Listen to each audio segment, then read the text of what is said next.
They laughed at me for being broke, but when their world collapsed, I was the only one who could save them. My name's Logan Price. I'm 34 years old, and for most of my marriage, my wife's family treated me like I didn't belong. I wasn't rich enough, educated enough, or their kind of people. But I learned something about people like that. They only respect power when it's dressed in money, and when they lost everything, they realized the man they once called a nobody was the only person left standing. I met Hannah in the most ordinary way possible, at a tire shop. She'd pulled in with a flat, flustered and frustrated, and I offered to help patch it up. I was 26 then, running the small auto garage I'd inherited from my uncle. She was 24, just out of grad school, confident and full of plans. She had that glow, the kind that made you believe she'd never had a bad day in her life. When I finished fixing her tire, she asked, "How much do I owe you?" I smiled and said, "How about a cup of coffee instead?" She laughed, and that's how it started. For a while, we were perfect. Hannah didn't care that I smelled like motor oil half the time, or that I lived in a tiny apartment above my shop. She said she loved how real I was, that I worked with my hands, that I didn't pretend to be someone I wasn't. But the first time I met her family, I realized how different our worlds really were. Her parents lived in an upscale neighborhood on the north side of town. Big stone house, white columns, a driveway full of shiny cars that probably cost more than my garage equipment. Her father, Gregory, was a real estate developer, the kind who liked to remind everyone he built half the city. Her mother, Elaine, was one of those elegant women who always had a drink in hand and a judgment behind every smile. And her brother, Trent, well, he didn't even try to hide his contempt. He was the kind of guy who wore designer suits but couldn't change a light bulb. That first dinner was the longest 2 hours of my life. Gregory asked what I did, and when I told him I owned a repair shop, he nodded slowly and said, "Ah, so you're blue collar?" Elaine smiled politely and added, "That's honest work, I suppose." Trent snorted and said, "So basically grease and wrenches." Nice. I laughed it off, trying to keep things light, but I could tell they'd already decided who I was. To them, I wasn't a partner for their daughter. I was a project, someone Hannah would grow out of. Still, I didn't let it ruin what we had. I loved her. She loved me. That was all that mattered, right? We got married 2 years later, a small ceremony by the lake, with just close friends and a few relatives. Her family showed up late and left early. No gift, no congratulations, just that polite, hollow smile. And even after the wedding, their attitude never changed. Every time we visited, Gregory would brag about his new real estate deals while throwing subtle jabs at my little shop. Elaine would talk about charity events like she was collecting awards for existing. And Trent, he just enjoyed being cruel. One night at a family barbecue, he said in front of everyone, "You know, Logan, it's impressive. You've been fixing cars for what, 10 years? You should try fixing your bank account next." Everyone laughed, except Hannah. She just looked down at her plate. I smiled and said, "Don't worry, Trent. Some of us fix things that actually matter." That shut him up for about 5 minutes. But it wasn't just their insults that hurt. It was how Hannah started to change. At first, she defended me. She'd tell them, "Logan's doing great. He's expanding his shop." But over time, their constant criticism started getting into her head. She started talking about image, about how maybe we should move to a better neighborhood, how maybe I should consider wearing something nicer when we visited her parents. I told her, "Hannah, if you wanted a rich guy, you married the wrong man." She said quietly, "I just want us to fit in." But fitting in meant losing myself. And that was one thing I swore I'd never do. So I threw myself into my work. My business started to grow. I got contracts with local delivery companies, hired more mechanics, even opened a second location. Still, it didn't matter to her family. Gregory once told me, Logan, success isn't about working hard. It's about working smart. You can't get rich fixing other people's mistakes. I remember smiling and replying, you'd be surprised how much money there is in fixing broken things. He didn't get it. Not then anyway. But the cracks were forming. Hannah and I started arguing. Not about us, but about them. She wanted me to go to her parents' charity events to show support. I wanted to stay home and rest after 12-hour shifts. She said, sometimes I feel like you don't even want to be part of my world. I said, your world never wanted me in the first place. It was quiet after that. Too quiet. Then came Christmas dinner. The night everything changed. Her family was hosting, and against my better judgment, I went. I figured maybe this year would be different.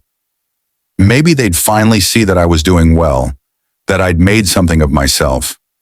But when I arrived, Trent greeted me with that same smug grin and said, hey, Logan, still playing with car parts?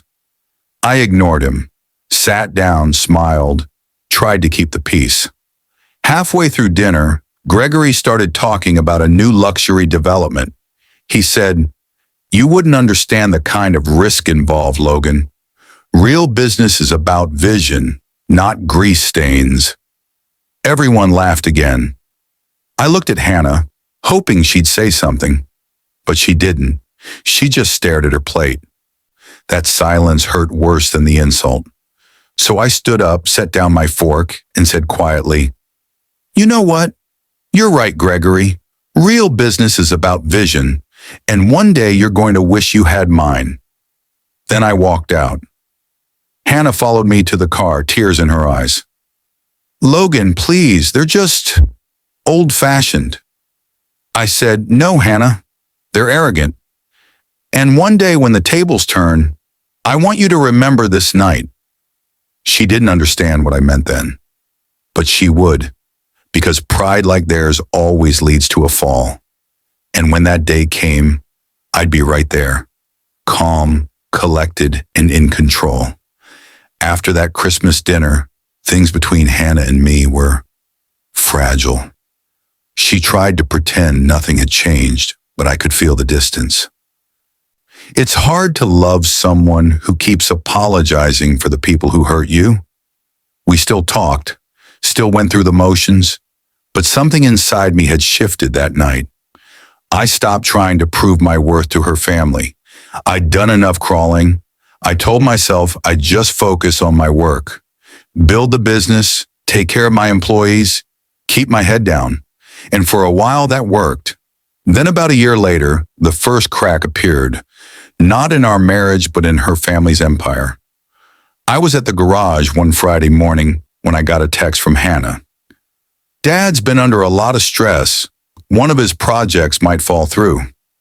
At the time, I didn't think much of it. Business deals fell apart all the time. But over the next few months, more texts came. The investors are backing out. The bank's reviewing their loans. Trent's been staying with them more. He's worried.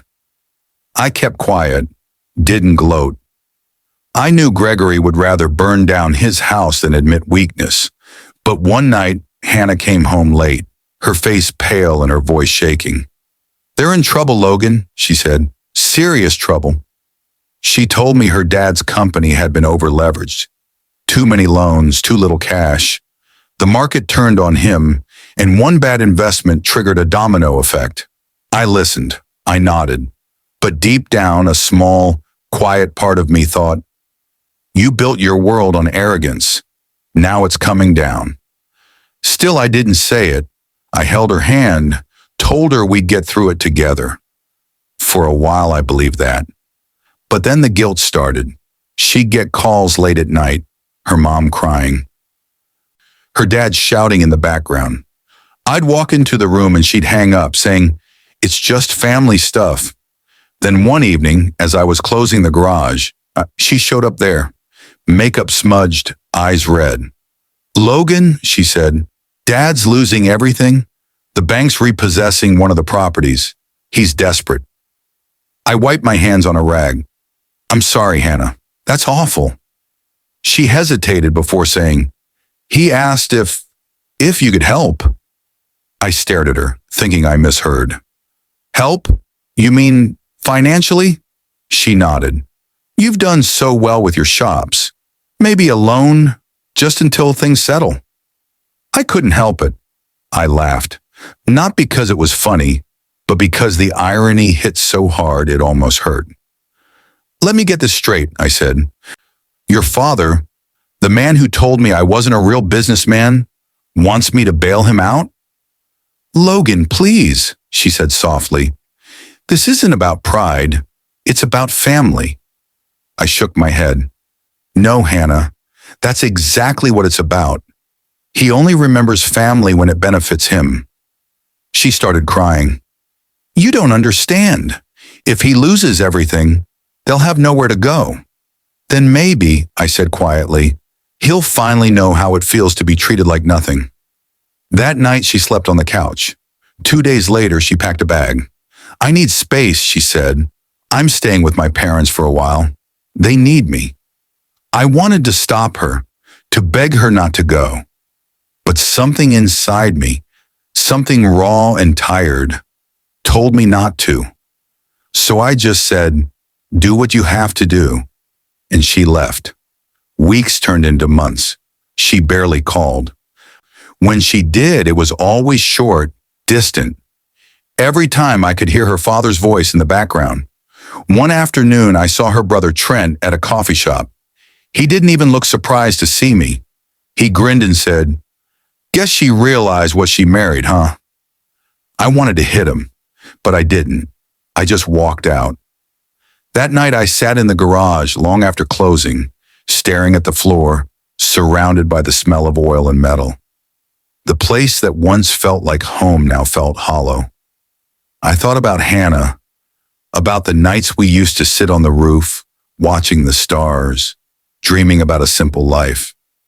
I wondered when she stopped believing in that, when we stopped being enough.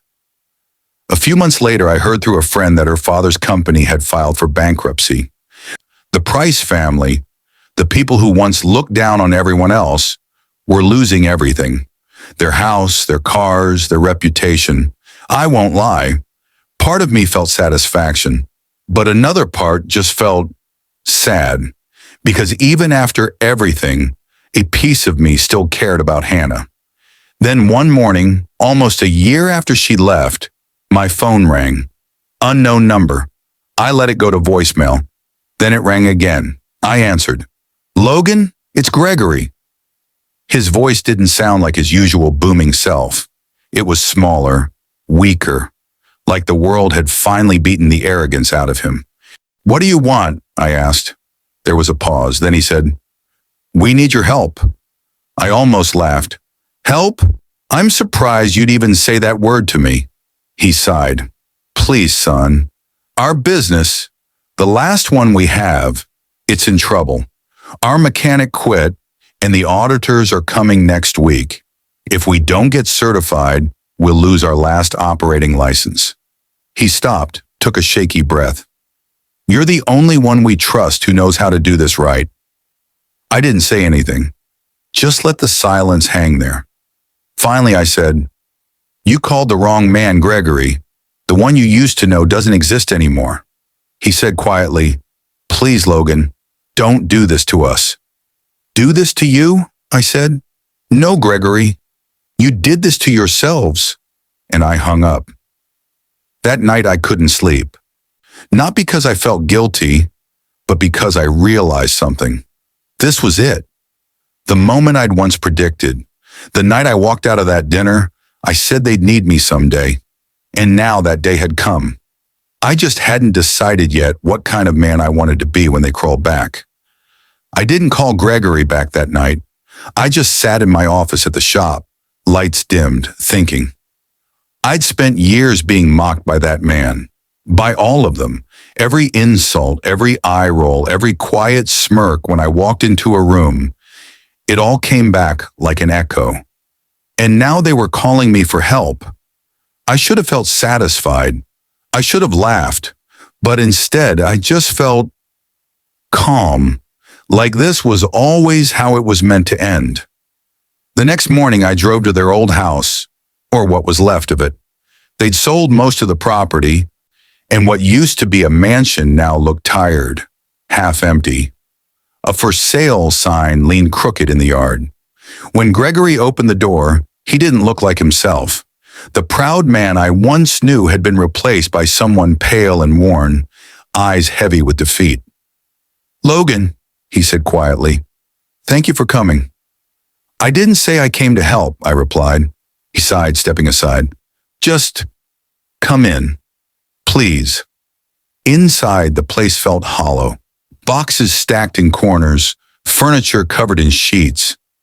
Elaine was sitting on the couch, staring at the floor, a glass of wine untouched beside her. She looked up at me but said nothing. Then Hannah walked in. She looked different, thinner, tired, guilt written all over her face. She whispered, "Hi." I nodded. "Hey." For a few moments no one spoke. The air was thick with all the words we'd never said. Finally, Gregory cleared his throat. "The business is failing, Logan. Our service division was our last hope. But without a certified mechanic and the proper reports, the auditors will shut us down next week." I folded my arms. "And what does that have to do with me?" "You're the only one who can fix it," he said. "We'll pay you, of course. Whatever you need." I almost smiled. "Whatever I need." I looked at him and said, "All right, I'll help. Under one condition." He leaned forward. "Name it." "I want full control of your service operations," I said.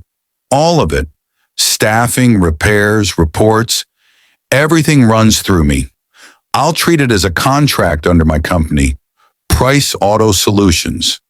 You'll sign it, I'll fix the mess, and then you can move on."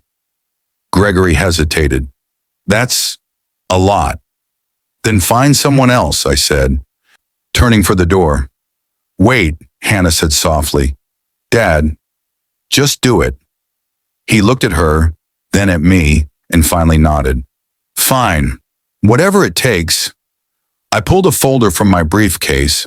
I'd already drafted the paperwork the night before. I didn't come unprepared. They signed. Desperation makes people careless. I left the house that day knowing I wasn't just helping them. I was reclaiming everything they tried to take from me. The following week, I walked into their dealership for the first time since that Christmas dinner. The employees stared at me, whispering. They all knew who I was, the mechanic's son-in-law who'd been laughed out of the family. Now I was their new boss. I didn't gloat. I didn't need to. I just worked, harder than ever. I reorganized their service department, retrained the staff, threw out all the fake inspection logs their old mechanic had been filing. Within days, I had that place running smoother than it ever had. The auditors came the following Monday. They went through everything, asked questions, checked files. And when it was over, one of them shook my hand and said, "This is one of the cleanest operations we've seen." Gregory nearly cried. He kept thanking me, promising to repay me somehow. I just smiled and said, "Don't worry about it. You already have." He didn't understand what I meant.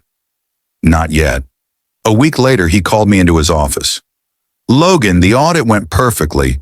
You saved our business," he said. "I don't know how to thank you." I looked at him and said, "You can start by reading that contract again." He frowned. "What do you mean?" I pointed at the clause halfway down the page, the one he'd signed without a second glance. "In exchange for my services," I said, "you transferred majority ownership of the service department to my company. That includes all future revenue tied to vehicle maintenance and warranty operations." He blinked, confused. That's impossible. You tricked me." "No, Gregory," I said calmly. "I gave you exactly what you asked for. You said you'd pay whatever it took. I just made sure your word meant something this time." He stood up, furious. "You can't do this to us." I smiled slightly. "You already did it to yourselves. I just made it official." He opened his mouth to yell, but before he could, Hannah walked in. She'd heard everything. Is it true? She asked. I nodded. Your dad still got his dealerships, but every car he sells now, every inspection, every warranty, it all runs through me. She just stared at me. You planned this. Not planned, I said softly. Earned. Her voice cracked. You got your revenge. I looked at her for a long moment and said, No, Hannah, I got my respect. A month later, I was sitting in my new office, the same one that used to be Gregory's. He still came in sometimes, pretending everything was fine, but every time he handed me paperwork for approval, I could see it in his eyes. The humiliation, the regret. As for Hannah, she came by one evening. We sat across from each other, the silence heavy, but not hostile. She said, I didn't come to ask for anything. I just wanted to say I'm sorry. You didn't deserve how they treated you. How I treated you. I nodded. I know. Do you hate me? She asked. I thought about it. No, I don't hate you, Hannah. I just don't need you anymore. She looked down, tears pooling in her eyes. You really became the man they said you'd never be. I smiled faintly. Funny thing is, I always was. They just couldn't see it. She stood, whispered goodbye, and walked out. I haven't seen her since. Now every few months, Gregory calls me Mr. Price instead of Logan. He asks politely for approvals, for budget extensions, for sign-offs. And every time I make him wait. Not out of spite, but to remind him that respect, once lost, comes at a cost. The man they once called trash became the man who signs their paychecks. The mechanic they mocked became the one who keeps their business alive. And every time I see Gregory's signature under mine, I think back to what he said that first night at dinner. You fix cars? I always smile when I remember that, because now I don't just fix cars. I fix people's mistakes. They treated me like I didn't belong in their world. Now their world doesn't move unless I approve it. What would you have done if you were in Logan's shoes? Walk away or make them pay? Drop your thoughts in the comments and hit subscribe for more stories that prove karma never misses.